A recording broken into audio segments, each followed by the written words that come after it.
வணக்கம். வாங்க தக்காளி தொக்கு பார்க்கலாம். இந்த தக்காளி தொக்கு சப்பாத்திக்கு, சாதத்துக்கு 2த்துக்குமே சூப்பராக சுவையாக இருக்கும். எப்படி செய்கிறதுன்னு பார்க்கலாம். ஸ்டவ் ஆன் பண்ணி கடாய் வச்சு கடாய் காஞ்சதுக்கப்புறம் எண்ணெய் ஊற்றிருக்கேன். எண்ணெய் காஞ்சதுக்கப்புறம் கடுகு, சீரகம் போட்டு நல்லா லைட்டாக அப்படி கலரி விட்டோம்னா போதும், பொரிஞ்சு வரும். பொரிஞ்சதுக்கப்புறம் கருவேப்பிலை ஒரு கொத்து சேர்த்துக்குங்க. பொடியாக நறுக்கி வச்சுருக்கிற வெங்காயத்தை அதுக்கப்புறம் சேர்த்துக்குங்க. இது ஒரு 4 வெங்காயம் பொடி பொடியாக நறுக்கி வச்சுருக்கேன். இதை நல்லா ஒரு 75% வதங்கட்டும். அதுக்கப்புறம் நம்ம மற்ற இது எல்லாமே சேர்த்துக்கலாம். இப்போ ஒரு பச்சை மிளகாய் 4ஆக நறுக்கி வச்சுருக்கேன், அதையும் சேர்த்துக்கலாம். ஒரு 6 பல் பூண்டு தட்டி வச்சுருக்கேன், அதையும் சேர்த்துக்கிறேன். ஒரு அரை ஸ்பூன் இஞ்சி பூண்டு பேஸ்ட்டும் சேர்த்துக்கிறேன். நல்ல பழுத்த தக்காளியாக எடுத்து பொடியாக நறுக்கிக்குங்க. இதுவும் ஒரு 4 தக்காளி. இதை நல்லா வதக்கி விட்டுக்குங்க.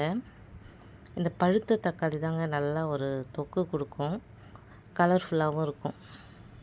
அந்த மாதிரி பழுத்த தக்காளியை எடுத்துக்குங்க. காயாக போட்டோம்னா அந்த தொக்குக்கு நல்லா இருக்காது. அதனால் கொஞ்சமாக மஞ்சத்தூள் போட்டுக்கலாம். இந்த மஞ்சத்தூள் இந்த தக்காளி போட்டதுக்கப்புறம் போட்டுக்குங்க, நல்லாவே இருக்கும். இதை நல்லா வதக்கி விட்டுக்குங்க. இது நல்லா வதங்கினதுக்கப்புறம் மசாலாலாம் சேர்த்துக்கலாம். இந்த மாதிரி நல்லா வதங்கிடுச்சு. கொஞ்சமாக வெறும் மிளகாத்தூள் 1 ஸ்பூன் தான் போட்டிருக்கேன். 2 ஸ்பூன் தனியாத்தூள் போட்டிருக்கேன். 1 ஸ்பூன் சாம்பார் பொடி சேர்த்துருக்கேன். இந்த மாதிரி செஞ்சு பாருங்கள், நல்லாயிருக்கும் சப்பாத்திக்கு. இதை நல்லா வதக்கி விட்டாச்சு.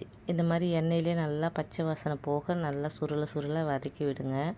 அப்போ தான் இந்த பச்சை வாசனை இல்லாமல் சீக்கிரமாகவே கொதிச்சிடும், நம்மளும் ஃபாஸ்ட்டாக சாப்பிட்றலாம். அந்த பச்சை வாசனை போகாமல் தண்ணியை சேர்த்துட்டோம்னா கொதிக்கிறதுக்கு ரொம்ப நேரம் ஆகும். அதனால் நம்ம நல்லா வதக்கி விட்டுட்டு தண்ணி சேர்த்து பாருங்கள், சீக்கிரமாகவே கொதிச்சிடும். கொஞ்சமாக தண்ணி சேர்த்தாவே போதும்.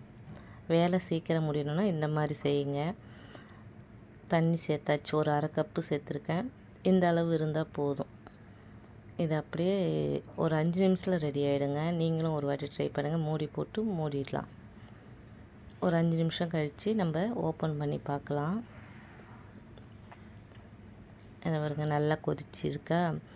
இன்னும் கொஞ்சம் நேரம் கொதிச்சா போதும், சூப்பரான தக்காளி தொக்கு ரெடி ஆகிடும். இது நல்லா அந்த மேல் பக்கம் இருக்கிறது எல்லாமே ஒன்று சேர்த்து கலரி விட்டுருக்குங்க. ஏன்னா ஒரு சில பாத்திரங்கள்லாம் அடி பிடிச்சிரும், புதுசாக சமைக்கிறவங்களுக்கு தெரியாது. இந்த அளவுக்கு தண்ணி இருக்குங்களா, இன்னும் லைட்டாக கொதிச்சா போதும்.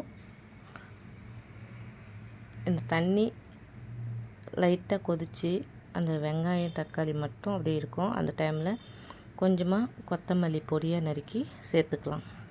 இந்த கொத்தமல்லி தாங்க நல்லா டேஸ்ட்டு கொடுக்கும். கொத்தமல்லியை மிஸ் பண்ணாமல் சேர்த்துக்குங்க. அப்போ தான் சப்பாத்திக்கு எறா தொக்கு மாதிரி ஒரு நல்ல டேஸ்ட்டு கொடுக்கும். சுவையான தக்காளி தொக்கு ரெடி ஆகிடுச்சு. நீங்களும் ஒரு வாட்டி இந்த மாதிரி ட்ரை பண்ணி பாருங்கள். சப்பாத்திக்கு ட்ரை பண்ணி பாருங்கள், சூப்பராக இருக்கும்.